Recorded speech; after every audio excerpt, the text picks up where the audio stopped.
দেখুন এখানে আলু আছে আর মশলা দেওয়া আছে।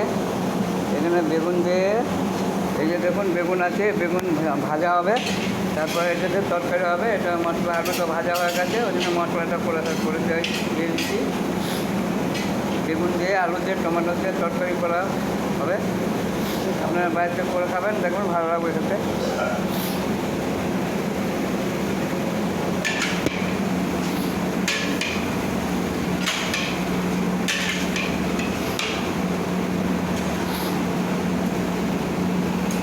আপনারা লাইক করবেন, শেয়ার করবেন, কমেন্ট করবেন।